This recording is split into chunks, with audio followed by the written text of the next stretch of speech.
Welcome, everyone, to yet another edition of Big Chad and Friends. I am your host, the one and only Big Chad, where on this podcast we interview musicians, artists, creative people, those who I think bring something cool and unique into this world, and we get a little glimpse into their life and see what makes them tick.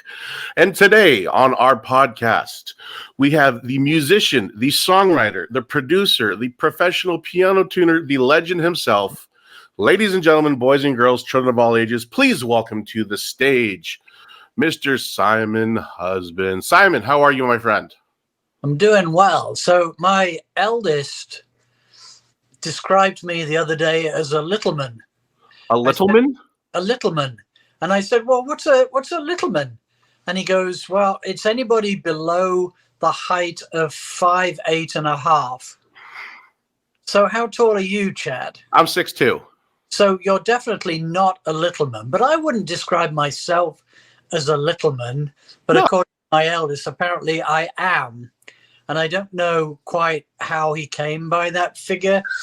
But anyway, there we are. That's it. So you may address me as Littleman Simon. Littleman Simon, but you're 7'4" in personality, so you make up for it there.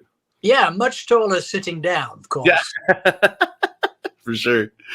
Cool. So I always like to start my segment here with a little piece called First Date Questions. And what I'm going to do is I'm just going to rifle you off some cheesy questions, and I want you to throw me the first thing that comes to your mind, just kind of a good way for the people to get to know you. You ready? Yes. All right. Favorite food? Curry. Curry? Oh, okay. Do you have a favorite curry spot in town? I like Taste of India. That's I've been there. Yeah, this is really good.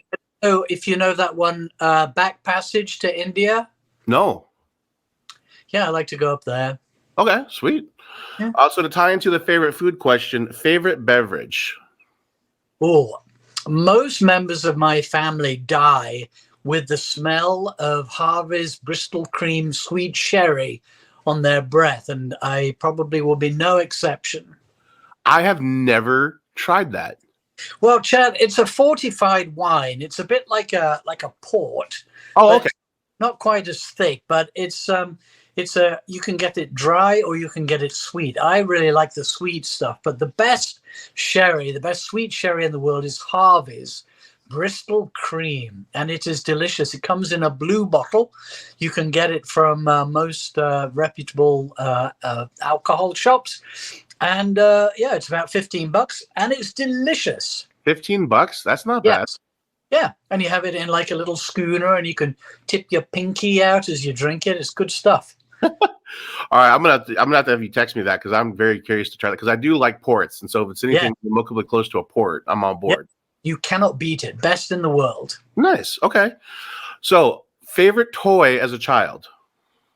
Oh, favorite toy as a child. For some reason, I was really into puppets, and they had like like these TV shows. They were called. They were made by a husband and wife team called Jerry and Sylvia Anderson, and they had shows like Thunderbirds and Stingray and Fireball XL5, and they always had these really goofy puppets, and you could see the strings going up, and they kind of move like this, and it'd be like, oh, but I really, really liked those shows as all kids of my age did. And so I persuaded my parents to buy me some of these puppets. And so I love those things so much, and you do like little stage shows and you get quite good at kind of moving them around like this. So yeah, I'd say my my Thunderbirds puppets. That's awesome. So they're like the marionette style that had like the little things you move to get them to move around. It had like a cross with 4 or 5 strings or however many attached to their legs and their feet, and you could kind of move them like this, and it was all good stuff. Wow. Fabulous. And then I also loved magic too. I used to have a lot of magic things. I could, produce a coin out of thin air, or I could make a silk scarf disappear, with a flick of the fingers. That's funny because I had a passion for magic when I was younger too. I would put on little shows with card tricks and coin tricks and oh, that's awesome. I didn't know we shared that. That's very cool. Yeah, we'll have to compare tricks sometime. Well, it was funny because my youngest child, when he was a little bit younger, he had a passion for magic too. And so we would take him around the different magic stores in the Twin Cities. And there were some great tricks that if I'd have known I was going to talk about this, I would have pulled one out. But he has this book. And it used to be one of his favorite tricks. He kind of is like a thick kind of coloring book, and he would show it to the audience, and it would be black and white. And then he would kind of say the magic words and redisplay it, and all the pictures would be colored. That's cool. It is a very cool magic trick. Next time I see you, I will remember to bring that book so you can check it out. It's good. Please. Yeah, no, one thing that I really wanted to learn how to do, but was really tough, was like card manipulation, like just pulling cards out of nowhere. Like I could, the best I ever got was like 5 cards at a time. And that was about the best I could do. The only one I can do is the 52 card pickup. Have you ever tried that one? I'm aware of that game, Simon. Yes. I was taught that game the hard way a few times because I just didn't know. Yeah. Well, I have a pack of cards, and I'm looking because I might even be able to see it now. I can't. I have a pack of cards, and it's a magic pack of cards, and I'll give away the secret. So the cards are not exactly perfectly rectangular. There is a slight taper to them. And so what happens is you can take this pack of cards, you get somebody to pick a card at random, and whilst they're picking it, you reverse the rest of the pack, and they put it back in, and you can feel the taper. So you can actually pull the card out of the pack like it's magic, Chad. So I love it. Magic. People go crazy. It's funny, whenever I go over to my friend's house who have kids, I seriously always make a point to bring a deck of cards so I can show off a few card tricks to the kids because it just blows their mind. I know, it's good. You know, if you can do stuff like that, it's a great way to entertain people, and it's also a good chick magnet, Chad. Just a little tip there for you. If you can, also it's probably a good way to earn a few drinks at the pub. Yeah. Yeah, exactly. That's a very good skill to have. If you can take a skill like that with you, then wherever you are, you will make friends. Very true. It's a good social icebreaker. No argument. Yeah, I've actually seen people do that. So 100% agree. Very much so. All right. So if you were a breed of dog, what breed of dog would you be? I would be a Newfoundland. Oh, I love Newfies. Just because they're such big bastards, but they're kind of cuddly and fluffy like little bears. So they're adorable. Yeah, I think that would be super. Yeah. No, I love. But back when I was in, I think it was middle school, I was on the wrestling team, and my weight class would always wrestle last. But my friend's mom would always bring her Newfoundland, and I would just take a nap on him. I would just treat him like a mattress and just lay on him and take a nap before my match. So that spawned the love for Newfoundlands for me. So definitely wouldn't be one of those little yippy yappy dogs. No. Small ones that look like rats. Wouldn't be one of those. Don't like those very much. No, they're not dogs as far as I'm concerned. I might catch some heat for that, but they're glorified rats at that point in time. I think if you're going to be a dog, you have to have a certain substance to you to be as a dog. Yeah. It's like you see one of those little ones and you think, well, what are you going to grow into? Are you going to be a Newfie? I don't think so. No. Just give up now. I know that's hard on some yippy yappy dogs. I'm sure they're lovely. True. But, you know, I just think if you're going to be a dog, let's just go all the way. I'm with you. Like, go big or go home. Yeah. Exactly. Or maybe I'd be a Rottweiler or a Doberman or something like that. Something with a bit of a bark and a snarl that people are scared of. I love Rots. They're just big, beefy chunks of meat, you know? They're just, I love Rotties. Yeah. Or a pit bull. Pit bulls are great too. They're so cute. I mean, they get such a bad rap, but they are just the most friendliest. I mean, they can be protective, obviously, when you need them to, but they're so adorable. Oh my God. I know. They are. One day I will have a dog and it'll be great. Until then, my cat will suffice. What was the first album you remember owning? Oh heavens, that's easy. It was there was a record label in the UK called Harvest. And I bought for 99p, which was the equivalent of about $1.20. It was what they called a sampler. It was a double record, Harvest sampler, and it had tracks from people like Syd Barrett, Hmm. Roy Harper, and the Third Ear Band, and a Mhm. whole bunch of different bands like that. And I didn't know any of them, but I got this sampler and I just loved it because every track was different. And Mhm. it's called A Breath of Fresh Air. And you can go onto eBay or places like that and do a search for A Breath of Fresh Air. And you can listen to all those tracks. Go on Spotify. It's on Spotify too. But that was the very first one. I bought it in W.H. Smith's. And I suppose that came out, God, I'm thinking like, God, I'm showing your age now, but probably, it's probably 1970, Okay. something like that. I could probably check, but I'm pretty sure. I got it from W.H. Smith in the middle of my hometown of Nottingham, which was kind of a bookstore, but they sold newspapers and small gifts and records. And eventually they started selling computers too. I bought Oh, my first computer from W.H. Smith. wow. So So, they were like a jack of all trades store, so to speak. yeah, but it was such a great album. I learned so much about music and such a very eclectic, because it came out, kind of the end of, well, kind of the end of the early phases of prog rock, psychedelia, and Mhm. stuff. There was all these great bands and tracks on it that were just, to me, just getting into music. It's like, wow, that is so cool. That's awesome. No, you're always going to remember your first record. It just kind of sticks in your brain. Well, that was my first album. I remember the very first single I ever bought. Oh, okay. What was that? My very first single was a song by the Beach Boys called Do It Again. Oh, yeah. And it wasn't really supposed to be my first record. I really wanted my first record to be, I think it was Venus by Shocking Blue. It was either that or another song. But when I went to the record store, it's in Whitby up in Yorkshire, which is up in the north of the country. Mhm.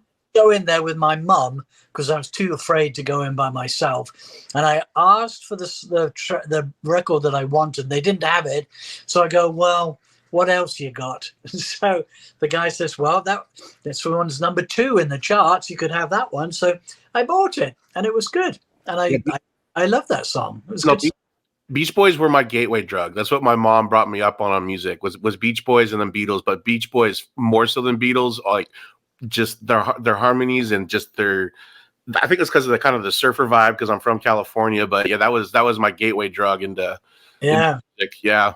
Well, they were a very kind of interesting band just because they started off, really just kind of like a vocal band. Yeah. But Brian Wilson was given free rein to do what he wanted. He Mhm. took those vocal stylings into all kinds of weird and wonderful psychedelia and just incredible harmonies and great songwriting and just kind of took it off to a new level. Oh, the harmonies like that. I'm a harmony whore, for lack of a better term. Yeah. Just hearing those were just, and that was before the days of auto tune and pitch correction. And you got 4 guys singing in one mic, and they had to get a better balance. So you'd pull one guy back from the mic and put one closer, and just how amazing it sounded was just always phenomenal. See, back in those days, they had to be really inventive. Oh yeah. It was so much harder, not only from the actual recording techniques, but also, and I mean with microphones and placings and stuff like that, but also the hardware that they were using to actually record these and how they dealt with the tracks once they got them. Were they going to bounce them, or were they going to slave up another machine, or how are they going to do it? Because we need another 15 tracks, and we only have an 8-track machine. So what are we going to do? Oh, These decisions they had to make back then. No argument. Like the creativity in terms of, I mean, we're spoiled nowadays. If we need 130 tracks, we can fire up 130 tracks. But back then, I mean, it was just the concept of bouncing in place and then syncing machines, and it was insane. I would love to see what an engineer then could do with today's technology. Like, I'm curious what kind of groundbreaking stuff they could do.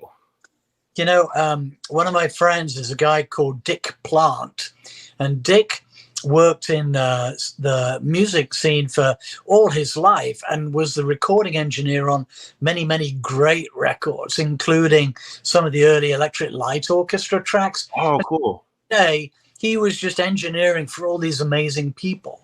And the thing that he learned the best was the artists who were easiest to record and get the best effect on or results from were the most professional ones. For example, if the drummer didn't really know how to set his drum kit up properly, then that would be a very hard session. If the drummer came in and got everything down, that would be easy. The music just kind of made itself. So the more professional, the more skilled the musician, the easier the job it is for the engineer and the producer. Yeah.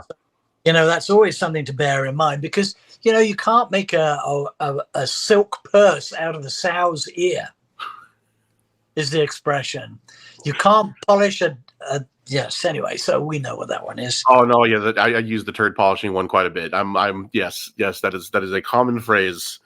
No, yeah, it's just, and we'll get more into the technical stuff later, but yeah, it's just impressive. I used to, for my students, actually, when I used to teach recording, I would do a similar project to where, like, even though we had Pro Tools with unlimited tracks, I'm like, you are only allowed to use 8 tracks, and then you have a stereo tape machine, and we're going to record a whole song, and you're going to bounce in place, and you're going to mix to the track, and and it was a really fun kind of eye-opening project for them to be like, this is how it was done, guys, and you got to think outside the box.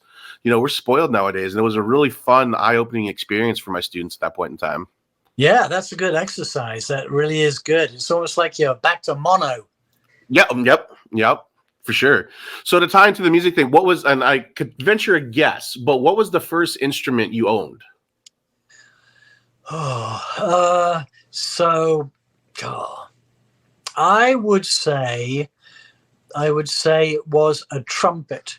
Really? Okay. I was totally wrong in my assumption then.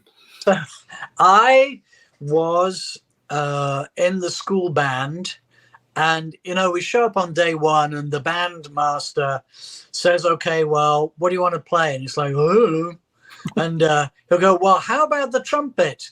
And so I said, "Oh," and so I took the trumpet home, and I learned to play it, and I played it for about 2.5 years, I suppose. And I hated every second. I did not have the embouchure for the trumpet. It physically used to make my mouth hurt, all that stuff. I don't have I don't have the lips for it, frankly. I'm gonna let that one be alone there, Simon. I'm gonna let that one just be. So I couldn't handle the mouthpiece, so I gave that up. But by that time I remember we went on holiday with my parents. We went to the Spanish island of Mallorca, which is in the where's that? So it's in Europe, Chad, Mallorca. And we were just browsing around. I can't remember how old I was, probably like 11, something like that. And I saw a lonely guitar hanging on the wall. And I thought, whoa, I'd like that. So my parents to buy me this teeny tiny titchy guitar, which I took home, and I kind of learnt all my chords on the guitar, and I never looked back. That was the one. That was your gateway instrument. That was my gateway instrument. I did have a kazoo before that, I suppose. Oh, of course. Like the kazoo, that was always good. And the recorder, because every kid in the UK has to learn the recorder before you can speak. That I remember in middle school or elementary school, the learning the recorder. That was. Yep, you have to learn to play Ode to Joy on the recorder, and once you've got that nailed, then the world is your oyster. That needs to be on a T-shirt, I swear. Anywhere you want, yes. Ode to Joy on the recorder. I could probably do it now, actually. Oh man, because I'm that good. If you had a recorder, I'd make you do it. I'd be like, all right, Simon, let's see your skills. I haven't. So outside of music, what are your favorite hobbies, or what's your favorite activity or thing to do outside of the music world? That's a very good question. I love going to the movies. You know, so much of my life is taken up with, you know, music and just either performing it or playing it or writing it. Or so I like going to the movies because I think that's such a great immersive experience. Yeah. Turn your phone off and you sit there for 2.5 hours or 2 hours or whatever it is, and you can just forget everything else that's going on in the world. It's just a very, very fun thing to do. I saw a movie this last weekend called The Menu. Have you heard about The Menu? I know the name, but I couldn't tell you what it's about. It's got Lord Voldemort stars in it, and it's got Anna Taylor-Joy in it, and it's got a bunch of other people, and it's all about these hoity-toity people that go to a restaurant on an island to experience this very special menu that the chef has put together, this very celebrity chef. And so they go there and things start to go a bit awry when the sous chef commits suicide during the fourth course. Oh. And that's just part of the presentation. I won't give any more away, but it is completely messed up, but it's unmissable. The Menu with Ralph Fiennes. All right. I haven't been to a movie theater in a while, but that one sounds intriguing. It is very intriguing. Did you see Knives Out, that movie? No, Simon, I'm going to admit I'm a horrible movie watcher. I haven't seen it. That's another good one, and we're very excited because Knives Out 2 is coming out, I think, either tail end of this week or next week. So that's going to be a good one too. But you should get out more, Chad. That's the story of my life. Final first date question. What would be people surprised to find on your playlist? Like, if they pulled up Spotify, what would people maybe raise an eyebrow to be shocked to see that you listen to? Well, in the light of all the bad things I've said about Spandau Ballet over the years, I think they would be very surprised to see a Spandau Ballet record on there. But there never would be, of course, for obvious reasons. Yeah. What basically you're saying, what do I like that might surprise people? Yeah. That's a good one. It's a very good one. I like Sheena Easton. Not familiar. Oh, for God's sakes, Chad. Sheena Easton. Educate me, Simon. Educate me. God, Sheena. So Sheena won. Oh, did she win? I don't know. She did. She was. They had a show in England. It was a TV show, and it was called. What the hell was it called? It's called something. I can't remember. Anyway, it featured Sheena Easton, who was a girl from Glasgow in Scotland, which is up the northern part of England. And she was selected. They basically took her and gave her vocal lessons and stuff like that. And the whole point of the show was that she was going to audition for CBS Records. And maybe she would get a recording deal. Anyway, Sheena, she did all her practicing and all that stuff. She wanted to be a star. And so the show was called something like Make Me a Star or You're a Star or something. And anyway, at the end of the show, she auditioned for the record label and she got the recording contract. Shock horror. And what's even more shocking is that she proceeded to have 2 or 3 huge hits right off the bat. And she is very kind of easy listening pop stuff. Okay, yeah, cool. And I really like easy listening pop stuff. You know, I like some of the harder stuff. I like some of the lighter stuff. But easy listening pop stuff is fabulous too. And so I suppose, you know, listen to Morning Train by Sheena Easton. That would be probably one song that would be on my playlist that I would really, really like. But here's the thing. I don't know if you've ever heard of the legendary BBC Radio 1 DJ John Peel. Have you ever heard of John Peel? Mm-mm. So John Peel was a radio industry legend for maybe 35 years. He joined the BBC in 1972, BBC One. He was one of the original DJs on the BBC One. 72. Prior to that, he'd been a DJ on pirate radio, and he was even present at, this is kind of a crazy one, but he was present at the assassination of Lee Harvey Oswald. Oh, okay. Just because he happened to be a DJ in Dallas at the time all that stuff went down. Yeah. Anyway, so he joined the BBC and he became like everybody's favorite DJ because he was funny and dry and witty. And he did radio sessions for so many people. He gave breaks to the Rolling Stones and to Radiohead and to Roxy Music and all kinds, anybody you could ever think of. He was the guy who gave all these people a really, really good start by giving them a session on Radio 1. Mm-hmm. And when he died, he had a box of 150 of his favorite records. And when they opened that box up after his death about 15 years ago, who was in there? Sheena Easton. So it's not just me, it's a whole bunch of other people too. That's cool. I'm gonna I'll have to write that one down. I'll ping you for a couple bits of information when we're done here. But yeah, I'm gonna check that out. Tell you that Sheena Easton, she was also featured on a Prince song. Do you know that Prince song, "You Got the Look"? I'm sure I've heard it. I mean, I've gone through the catalog. So yeah. It's the guest singer on that one. And during her career, she has made a complete shitload of money. She is incredibly wealthy because she's taken her money and invested it. She has more money than the Queen used to have. That's impressive. Well, it's good on her. I mean, that's very easy to lose your fortune in that world. So good on her for making it work. She is, as they say in Glasgow, she's a very clever lass. Very clever. I like it. So that concludes my first date question segment. So now let's get into the music. So take me from getting this guitar to your first band. Like, what was, I mean, how age-wise, what came up, who was in it, what style was it? Kind of walk me through the process of to like your first time of being in a band.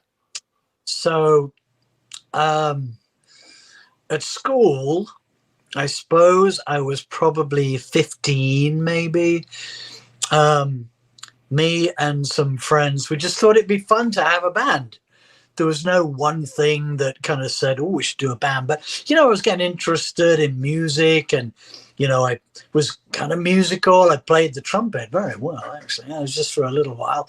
And the kazoo. Let's not forget the kazoo. And the recorder, too. Yes. I could have a one-man band. But it was at school, and I had a couple of friends that, I used to hang out with all the time. I go, let's just start a band. And the other two guys go, well, we don't play anything. I'm going, well, I got an idea. How about this? How about we get a whole bunch of like buckets and then we turn them upside down and we get some bamboo sticks and we can just put a record on and just kind of play along. And so we do that. Me and my friend Ben, we would get these buckets and we'd play drums like we were drumming along with the record. And then at some point we thought, well, we got a little chord organ. You remember those little chord organs that had like, buttons for C, G, A, and you'd have major and minor, maybe a seventh.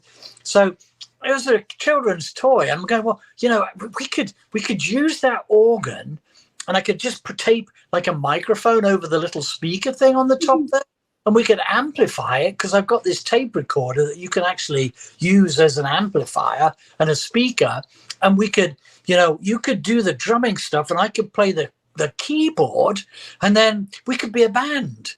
And so my friend Ben said, okay. And so we did that and it was all right. But then our third friend, my friend Jez, he goes, well, I could play bass. That seems popular. And so we borrowed a bass from a guy called Fran Cole, who I just recently reconnected with on Facebook, coincidentally.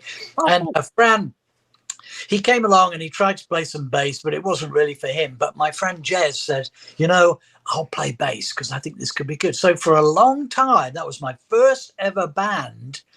The band was called Mensch, Mensch, which is German for kind of mankind or a large group of people. Mm. And so we started off with a chord organ and a bass guitar and some buckets. And then we bought a drum kit, little drum kit, Ben's dad bought it for him. And so we started just kind of making music and trying to copy other bands. And we ended up, I suppose, after 2 or 3 years as kind of a prog rock kind of band. We just kind of moved off into doing something a little bit more kind of Genesis-y, a bit Yes-y. But we listened to Led Zeppelin and stuff like that and just took what we could. And, we were okay after a while. But those first, it's funny, I have one of the very first songs that we ever wrote was an ode to my friend Ben's next door neighbor, because we would be doing all this stuff in Ben's garage and the neighbor would come down and park his car in the next door garage, and then he would complain about all the noise.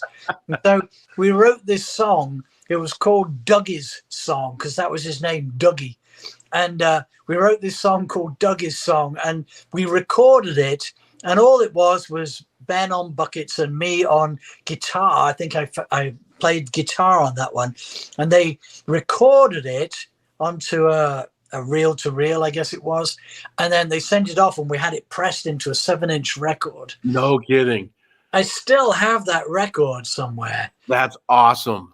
I should dig it out because, heavens above, we're going back 50 years. Holy schmoly. That's awesome.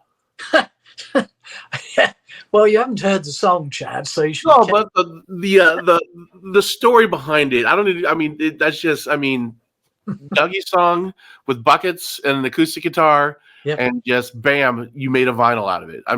That's. I know. We had some good times in that garage. I remember one time. I don't know why. I think there had been like a school fair the week before, and Ben had won a raffle prize, which is a bottle of whiskey. Oh. And the next week we were having some kind of practice and it wasn't going very well for whatever reason. So they brought out this bottle of whiskey and I drank about 2/3 of this bottle of whiskey. And I've never been as sick as I was back then. Oh my God, it was terrible. Just terrible. And the worst thing was, of course, I started drinking this about 10 o'clock in the morning. By 12 o'clock, I was throwing up every 5 minutes because my body just couldn't take it, and the room is going round and round, and it was just horrible. And that evening, I was in an amateur dramatics production, as I had been the 2 previous evenings. And I had to play, it was a show called Nude with Violin. It was a Noel Coward show. Okay. I was playing the part of this kind of teenage art prodigy. And I had to sit at the back of the stage and basically wait for my cue. And I remember standing there in front of the door, ready to burst on stage, and everything was going round. No. I'm going to be sick. Because I'd spent the previous 8 hours throwing up because I was so bad. Anyway, I burst onto the stage and I did my lines. And then I went and sat at the back in full view of the audience. And I'm thinking, oh, no, this is going to be good. If I just sit here and throw up on stage in the middle of a production of a Noel Coward play, this will not be good. Anyway, I did not throw up. But wait until I got off the stage, took the curtain call, straight into the bathroom. Whoa. Took me 2 days to get over that. And so since then, never been able to drink whiskey. That was my follow-up question, was like, can you stomach whiskey now? No. Even thinking about it, the smell of it just makes me think, oh, no. I don't want to, can't be doing with that stuff. We'll stick to the sherry. Is that did I say that right? The sherry? Yep. Yeah. SHERRY. There we go. Bristol Cream Sherry. They should sponsor this show. It'd be good. I'm not opposed. We can. Yeah. I'll try to work that angle. Put a little screen in there. Yeah. So that was your first band. Now, when did like the I guess the trigger go off in your head of like, oh, I want to take this like to the next level. I want to take this more serious. Was there something like, or a moment that you're like, I want to do this on a deeper level, or was it more of like a gradual growth into that?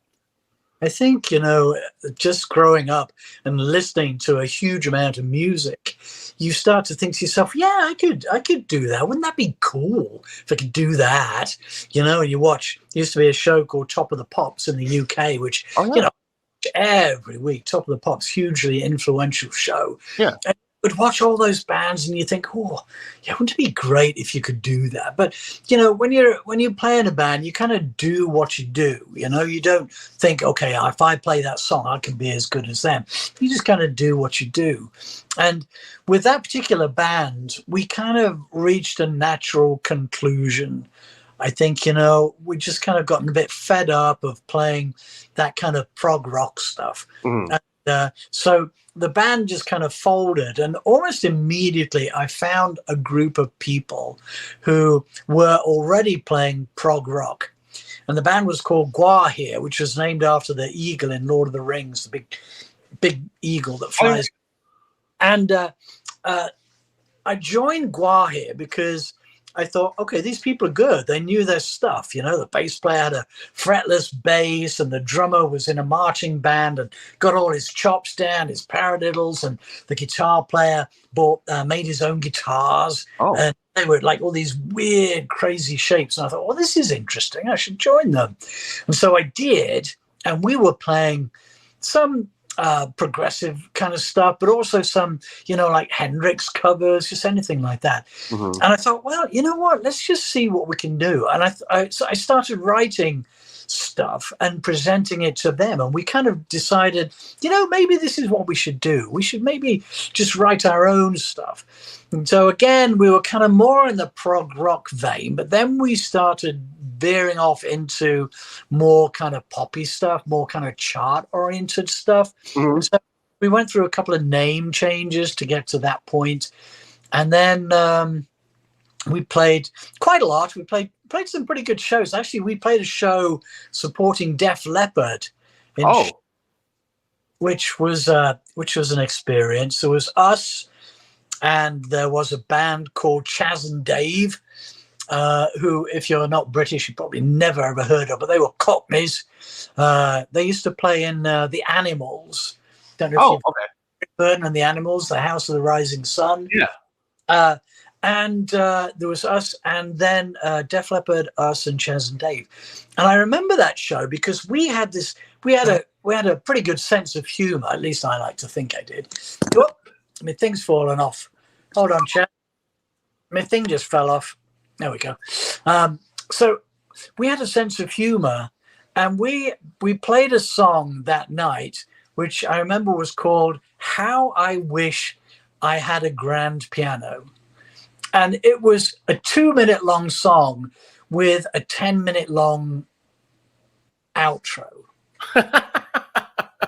So basically, we played this song in front of a full house to a room full of Def Leppard fans. And so we played this song, and it's kind of, fiddly diddly and a bit prog rock and all that stuff. And then we finally hit the final chord.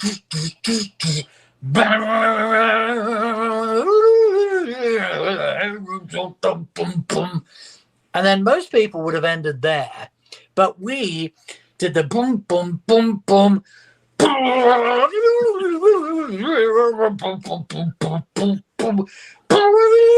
So it was like 10 false endings, and the crowd just went nuts.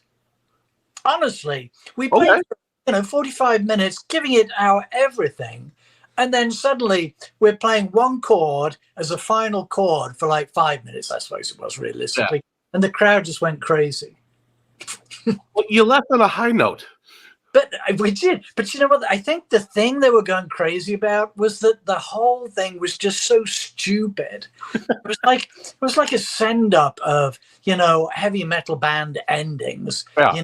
And everybody's going crazy. It was kind of a send-up of that, and the British audiences, I think they understood what we were trying to do. It was almost like art rock, if you like, art school rock, I suppose, would be how you describe it. But yeah, it was funny. I remember that show.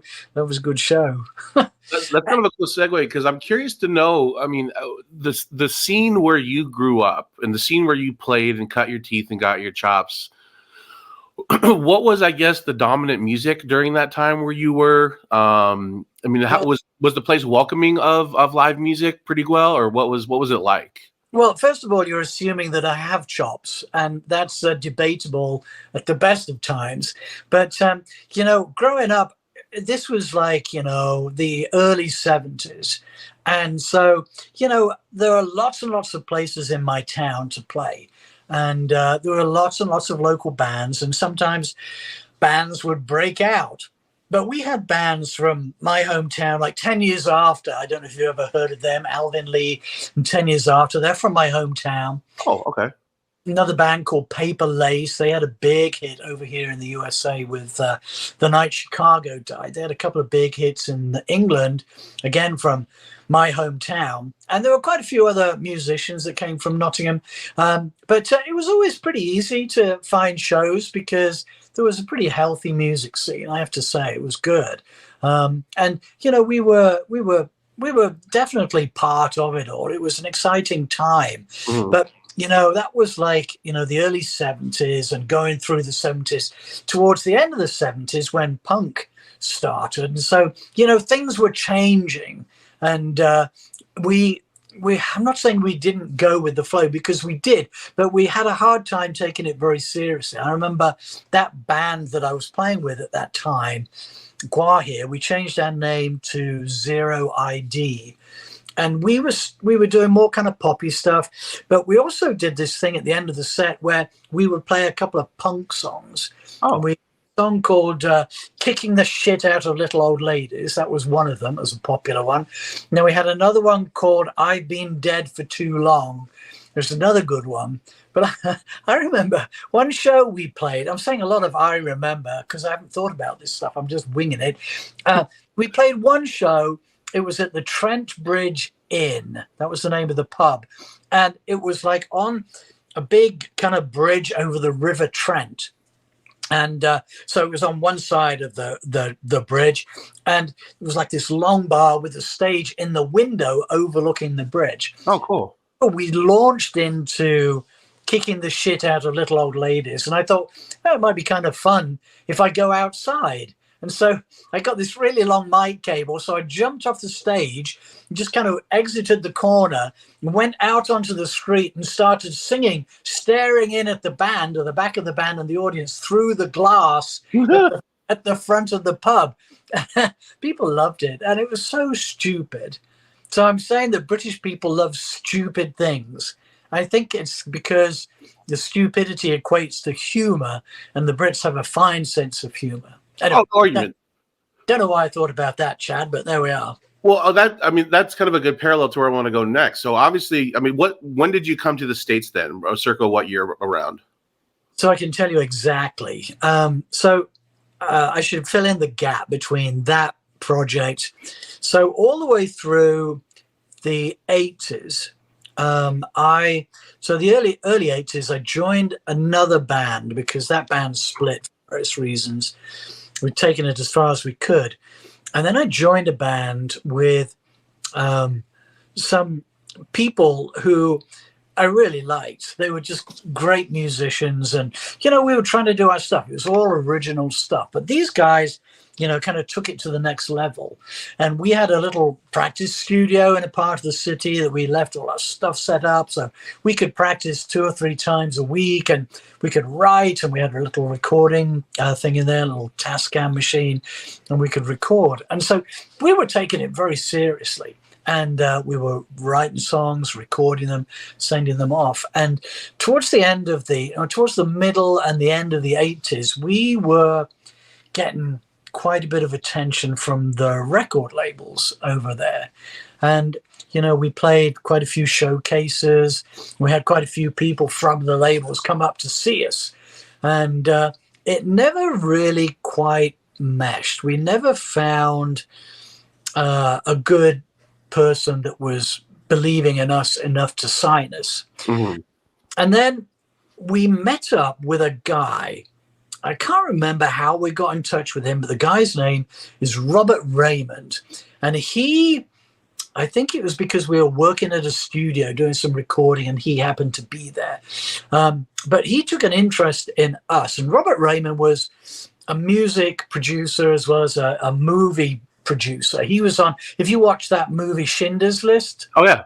Seen that? Oh, yeah. So he is listed as an executive producer because he brought the story to Spielberg because he'd been sitting in a laundromat, and he met this Australian guy who told him this crazy madcap story about all these Jews escaping from Germany during the Second World War. And he was talking to this guy and he's going, well, we should do something with this. And the guy goes, well, I've written a book about it, so you could just take the book. And anyway, he did. He got the book. He read it, loved it, took it to Spielberg. They made a movie of it. Anyway, his next step was to get involved with us. And so Robert Raymond said, I have this guy. I think you should meet him. His name is George Daly. George Daly is kind of a legend in the music industry for signing bands like the Tubes and the Cars and all kinds of really amazing people. If you go to Wikipedia and look up George Daly, his entry is just ridiculous. Although I think he wrote it himself, frankly. But anyway, so we started working with George Daly, and after working with George for a couple of years, he got a gig with a BMG. I suppose it was owned by BMG, but it was a new label called Zoo Entertainment. Mm-hmm. George said to the label, well, I'll come and work for you, but I'm bringing my band with me. And they go, okay.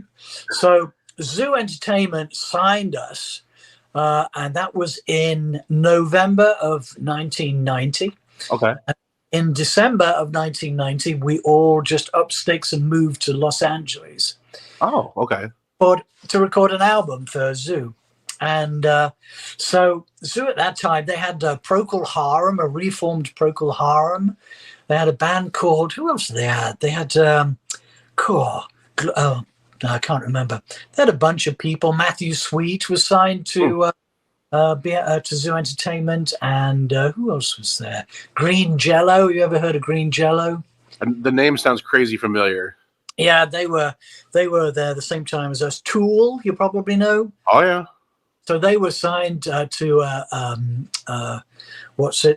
Zoo Entertainment. Anyway, so we went over, and so we were placed in a house in Sherman Oaks in Los Angeles, mm-hmm. and we basically said, okay, well, here we are. What do we do now? And so they go, well, first thing that you should do is we'll go in and record some backing tracks.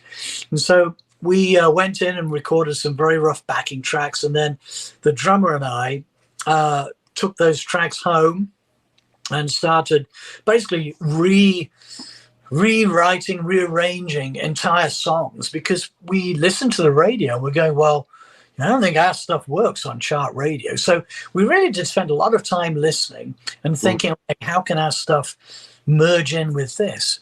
And so we spent probably 3 months recording, programming, and making good arrangements and tweaking songs until we had 12 songs or something like that for an album. And then we came home to the UK. And then after 2 weeks, a couple of us came back. We spent another month mixing the album. And then they released the album in summer of 1991. Mm-hmm. And almost immediately, the lead single started inching its way up the Billboard Top 100, which was huge for us because, it was like, holy cow, this was what we'd always wanted. This is what I dreamed of, ever since I started playing buckets in my friend Ben's garage. And, it was so weird. We watched it. I think it came in at like 96 or something like that. And then we watched it kind of inch up. We spent 13 weeks in the Billboard Top 100. Wow. And then it peaked at 46. And that was the week that they kind of changed the rules in Billboard magazine. It used to be like radio plays as well as sales. Uh-huh. And they switched it so it was more dependent on sales. We weren't getting sales that we wanted, and so we just kind of nosedived after that. But you know what, Chad? I'm a winner because I've had a record in the Billboard Top 100. How about that? That I had no idea, and that's awesome. I mean, damn. So they used our song in Baywatch, which was, the most watched TV show in the world. It's fabulous.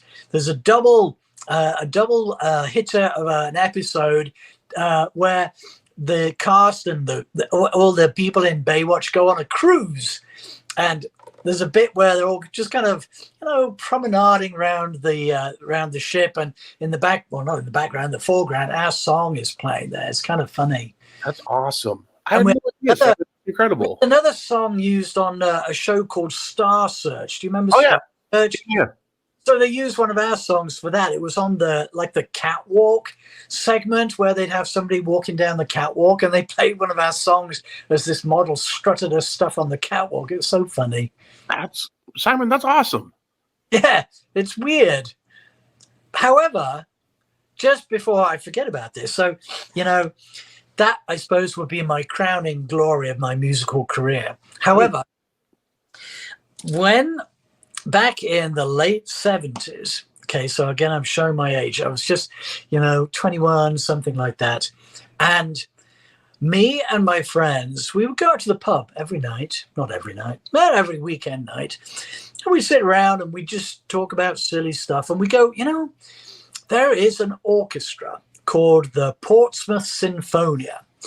And the Portsmouth Sinfonia were like like a art project where everybody, well, 90% of the people in the orchestra could not play their instruments.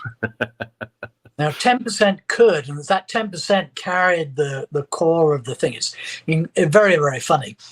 But we said, wouldn't it be good if we could do something like that with a rock band? And so we formed a band called the Galactic Symposium.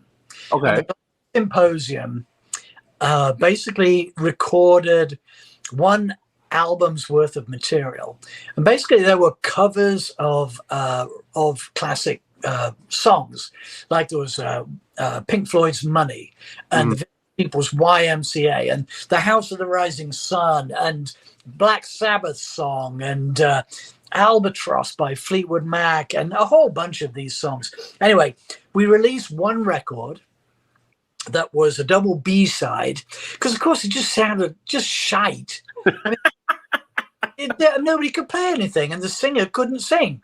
So we released one record. It was YMCA on one side and Pink Floyd's Money on the other.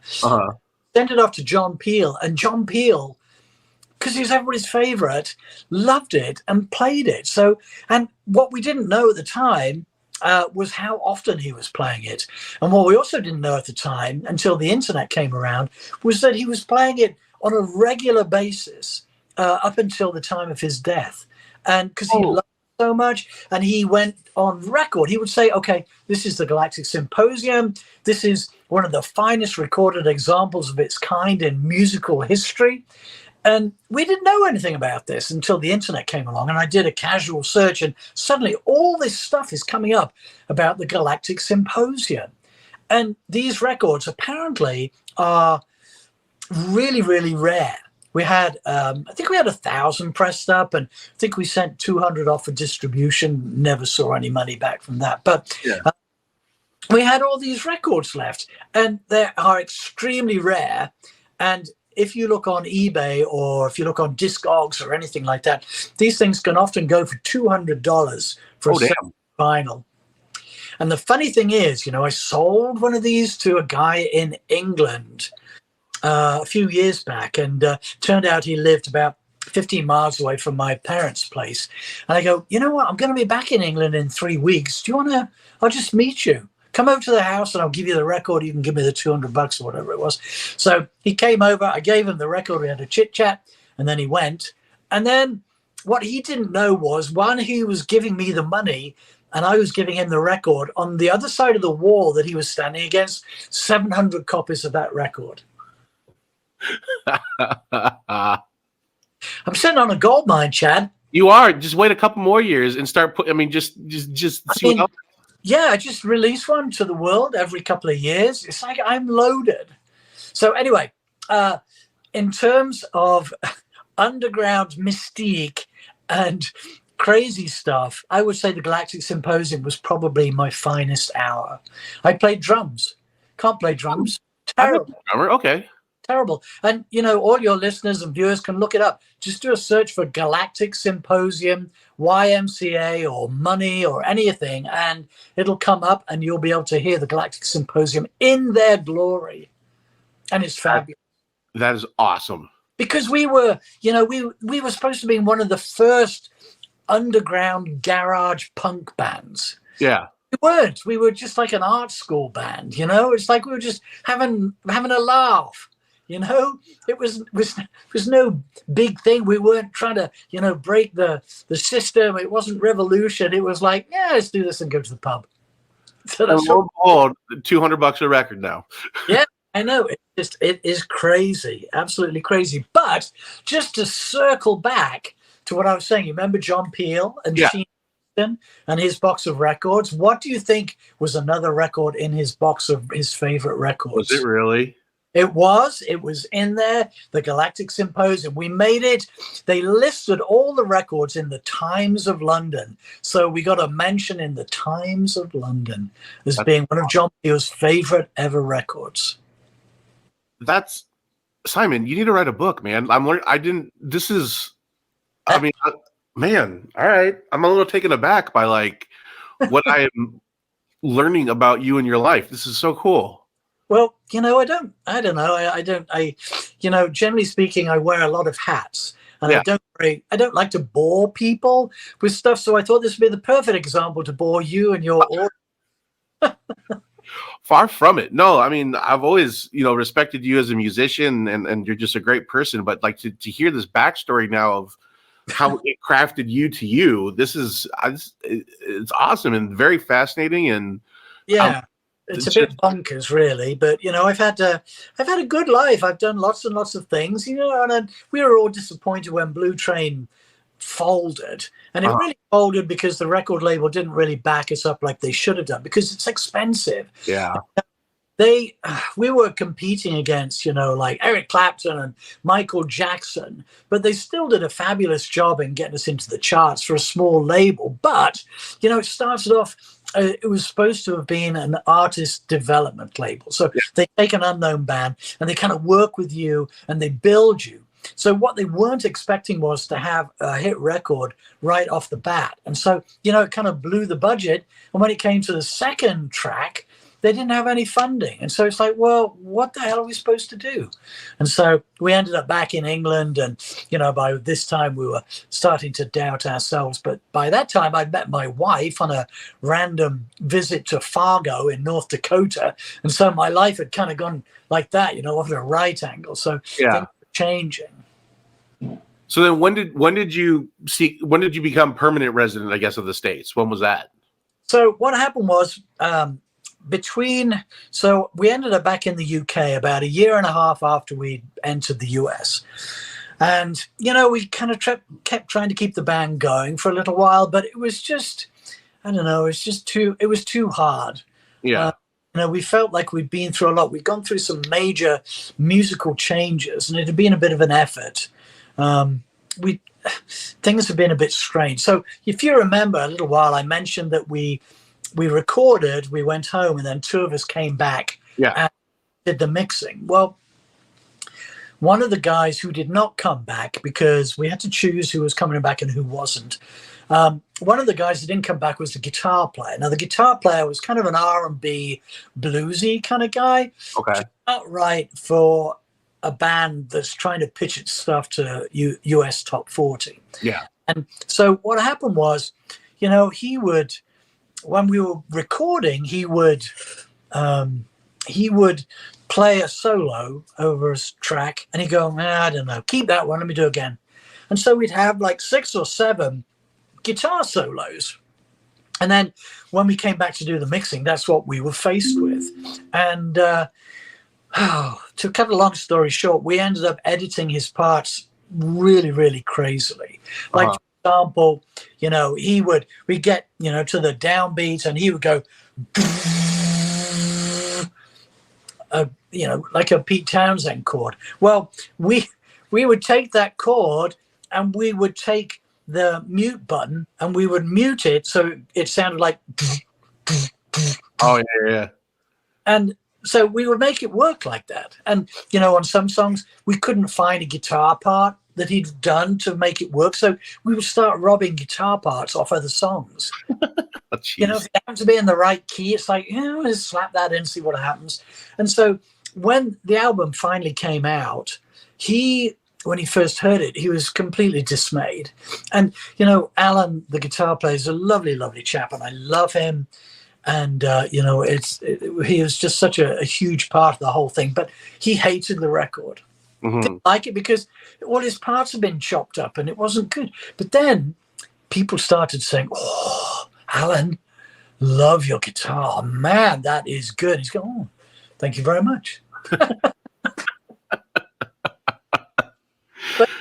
But he never really recovered, and we never really recovered from the realization that he wasn't quite right for the band. So we split. So between 92 and 93 and the first part of 94, I was kind of in limbo because I'd met my wife who lives in Fargo, North Dakota. And we weren't married, but we were dating kind of long distance. And so I was teaching piano for a little bit and selling concert tickets and stuff like that, but traveling over to spend, weeks at a time over in the US. And then eventually we were married in 94 and summer of 94. And so we decided that we would move to England. So we moved back to the UK, my wife and I. And I, for 3 years, went through piano school. So just purely by luck, in England, there are only 2 piano colleges. There's one for regular people, and then there's another college for blind people. Oh, okay. And I chose not to go to the one for blind people because that would have involved obvious, injury to myself. Yeah. And so I didn't go to that one. I went to the other one, which happened to be about 20 miles away from where I lived. And so I did 3 years learning about piano tuning and repairs and the history and the science and all that stuff. Learned about the ears or everything to do with music, and then graduated and then eventually moved back to Minneapolis in November 97. So almost exactly 25 years ago to the day. Oh, wow. Okay. Yeah, I was curious because I was wondering how one becomes a piano technician like yourself. So I had no idea that there was schools specifically for that. Yeah, in this country, there used to be one. Who was it?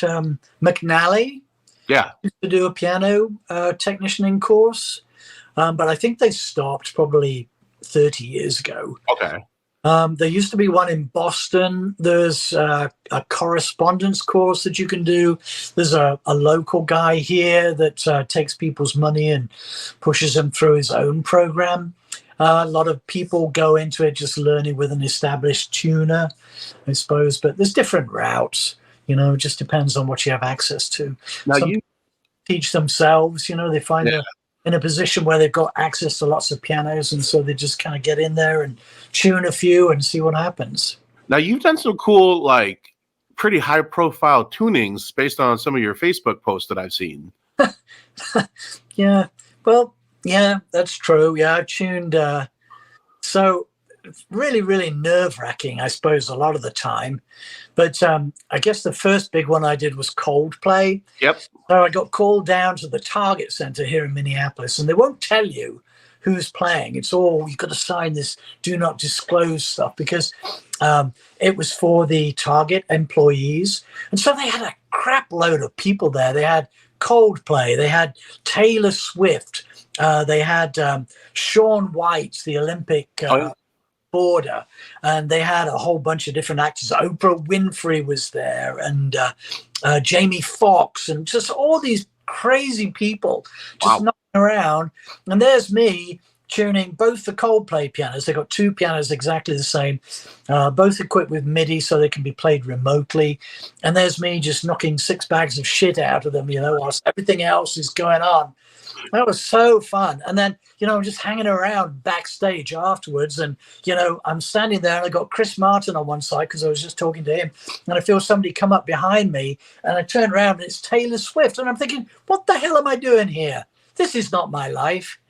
I got But Chris it Martin, is. Coldplay and Taylor Swift. And here's me. I should just not be here. Anyway, I was there and it was jolly good fun. And I've also tuned for, who have I tuned for?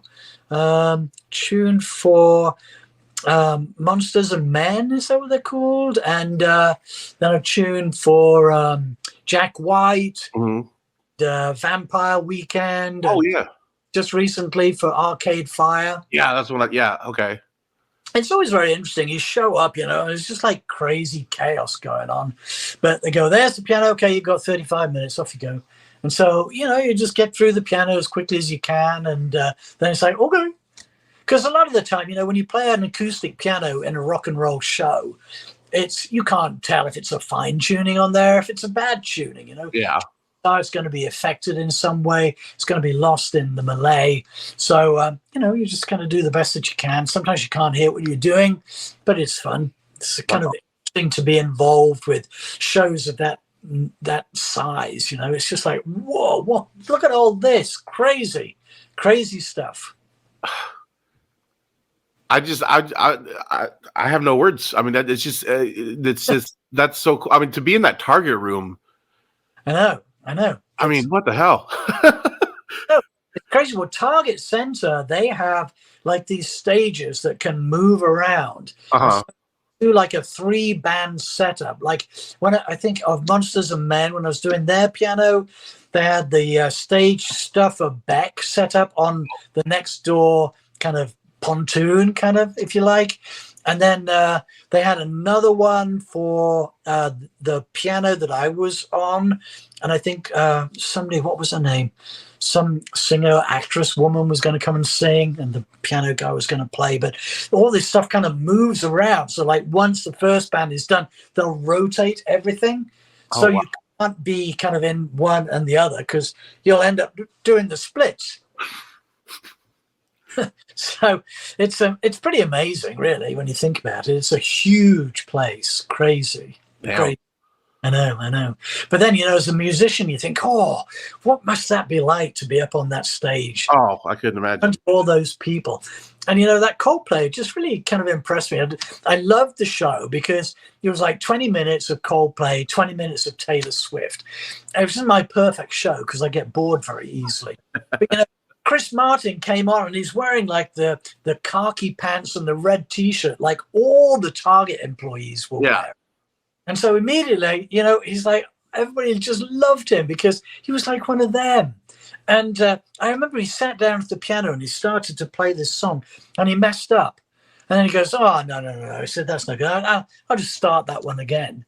And he just started it again. And I thought, man, the confidence that you must have to just be able to say, yeah, no, just in front of, 20,000 people or however many people were crammed in there, just astonishing. And I just think, man, you got to take your hat off to people like that. So yeah, no kidding. Yeah. So there is, because we are running a little bit short on time here, there is something I do definitely want to bring up because, one, I had a blast working with it on you. 2, I think it's awesome. But your record, do we want to call it a solo project, or I don't know what we'd want to call it, but it's the most recent sonic assault by Simon, and I mean that in the most positive way. But I want to talk about the only musician in one of the world's leading rock bands that has ever threatened me with physical violence. That would be much more interesting. Go for it. That sounds okay. Well, let's circle back around to that. That could be my big finale. Okay. So, once my wife and I had moved back here, I really didn't do anything musically. I had some stuff set up in my basement, but, after a couple of years, my kids arrived. And Chad, as you know, when you have kids, it just kind of destroys everything. It's like you can't do anything. I couldn't get out and play. And so for 10 years, I just basically let it lie. There was nothing. I didn't do anything. Didn't band, didn't do very much recording, was just, out of the loop completely. And then about 10 years ago, I was contacted by a guy who had like a covers band and mixed in with some originals. And he goes, do you play bass? And I go, okay. And I thought, I can do that. So I thought, all right, well, I'll buy a bass and I'll go and play in this guy's band. And so I did. I went and played bass, and I had a whale of a time. And I met all these crazy good musicians that just people I've heard about and admired and respected from that day onwards, just because they were so good. And so I started getting back into playing.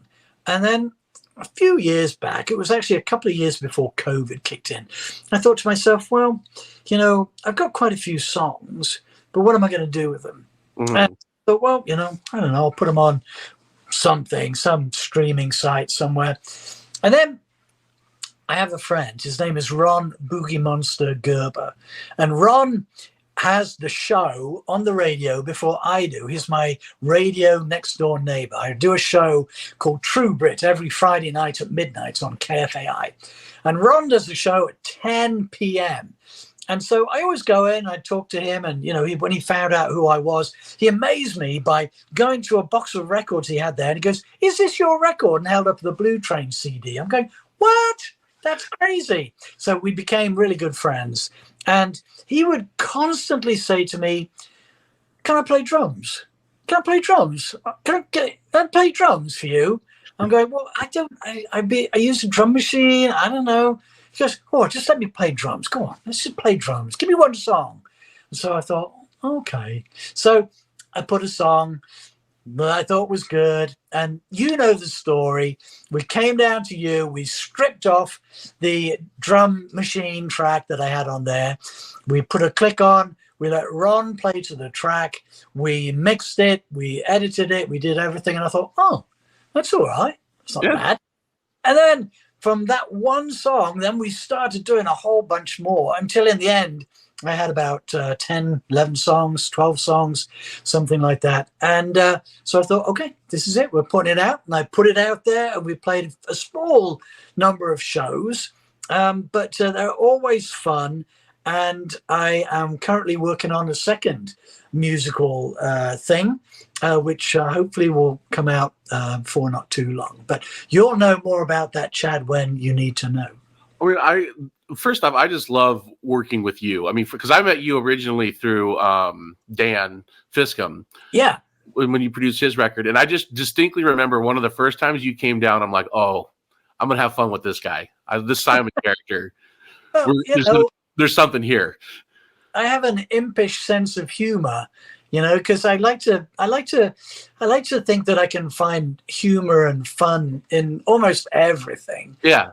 So for me, that's what life's about. I'm not going to go in and, kick up a fuss and be anal about anything. It's just, let's have some fun. Yeah. You got to do it. And, frankly, Chad, you're very easy to poke fun at. I appreciate that. Thank you. So, I took the easy target, very easy. But I'm the low-hanging fruit. Well, but at the same time, I am scared of you, of course, because of Hammer Littleman. Jeez. But honestly, the record is fun. My mom loves it because I put it to her. Augustine, who mastered it, loves it. He says he plays it regularly. I play it regularly. So it's just a fun. That's the best way to describe it. It's just a fun record. It is fun. And, it may be a little dated, but what I was trying to do, I've always had a big thing about songs that you can hum or you can sing. Yeah. I don't think a song that's a great groove is bad, as long as there's a good melody to it. But a groove song has its own place. I like pop songs. I like songs that you can sit down at the piano and sing, or take a guitar and sing, and people can remember it. And so I've always tried to do that. And, I may not always have succeeded, but, at the end of the day, I just listen to them. I think, oh man, we did a good job on that. May not be the world's best album, but I love it. And it's out there in the world, which is the most important thing. And so all thanks to you. You did a terrific job Thank you. on many different aspects of the record. So, you're a terrific guy, and I wouldn't work with anybody else but you, Chad. Aw, thank you, Simon. So now we must get back to the grand finale, because now I'm super curious. So, of course, obviously I've been threatened with physical violence many times in my life. Actually, that's not true. So a couple of times. There was one time that guy threatened me with a pair of scissors. That was kind of scary. But that's another. But anyway, so going back to like the early 80s, I suppose, I was a writer for a music magazine in the UK called Way Ahead. And we would do interviews with people, and we would, go to shows and do concert reviews and stuff like that. And I was instructed to go and review and do an interview with the band The Police. Oh. Now, you've probably heard of The Police, Chad? Yeah, a little bit. So we got Sting, and we've got Andy Summers, and we've got Stuart Copeland. Yeah. And so I went down to see The Police, and I had a good time. It was a good show. And I went backstage, and I sat down with little Andy Sumner, and not Andy Summers. Sorry, get me S's mixed up. Note that I said little Andy Summers, because he is definitely a little man. Okay. If you think that I'm a little man, then he's a little man. He's He is like a microman? about 5 foot tall, I suppose. Okay. Like you could put him in a box and just kind of shake it around, and he would be. Anyway, so I talked to Andy Summers, and then I wrote my article, which was then subsequently published in the magazine. And coincidentally, about 6 months later, my friend was the promoter for a fantastic show. It had the Cramps. It had, what was his name? Little guitar player guy. I can't remember his name. And the Police. The Police were headline. Yeah. And we got there, and their lighting engineer had been talking to my friend, the promoter, and the lighting engineer is going, we haven't got anybody to work the big follow spot. He said, do you think, would one of your friends do it? And so my mate Dave goes, well, yeah, Simon will do it. And so I end up on this big follow spot, which is like this huge spotlight that's shining down on the stage. It's like the Super Trooper. Yeah. You can open up the spotlight, or you can close it right down. And the band, George Thorogood was also on the bill. That was the name I was trying to think of. So I'm doing the follow spot for the Cramps, and I've got the headphones on, and the lighting engineer's going to me, okay, so now shortly the Cramps lead singer is going to undo his fly, and he's going to pull out his his member. So what I want you to do is just close down the spotlight directly on his genitals. Okay. So that happened. So he pulled it out, and I've got the spotlight tight onto his genitals as I possibly can. That was successful. What happened afterwards was the show finished, and then I get word that Andy Summers in the back room has been talking to the promoter and finds out that I, the man working the follow spot, who will be working the follow spot for the Police, is me, Simon Husbands, who wrote the article that described Andy Summers as small. He was not a happy man. He goes, I don't know if I can swear on this, Chad, I'll probably. He said, if that effer is up there doing that spotlight, I'm going to effing come up there and effing kick his teeth in. And so that endeared me to Andy Summers of the Police. So all my life, I've gone through life thinking, man, I should be watching over my shoulder, because any day now I'm going to see Andy Summers of the Police, and then it's going to be bad. That is awesome. The fact that he was still heated over that after that long of time, and the fact that something like that affected him, like, The funny thing was that I was doing the follow spot on the police, and my girlfriend at the time, her boyfriend came up behind me and jabbed me in the ribs. And so I was on Andy Summers and I got jabbed in the ribs, and it's like, whoa, like that. And of course, the follow spot goes right up into the ceiling because I was taken by surprise. And then I pull it back down again and push it back down onto Andy Summers. So maybe that's my revenge. there you go. There you go. I'm convinced you need to write a book. Yeah. Well, it'd be a pretty short book. It'd be it would be a what would you call it? A mini you or mini A Littleman's book? a Littleman book. Yeah, it'd be a Littleman book. Yes. Yeah, the Littleman's Book to Life. There we go. I buy it. Everything I learned from life, all in one book. I dig it. Well, Simon, this has been awesome. Thank you so much for being on. I bet you say that to all the girls.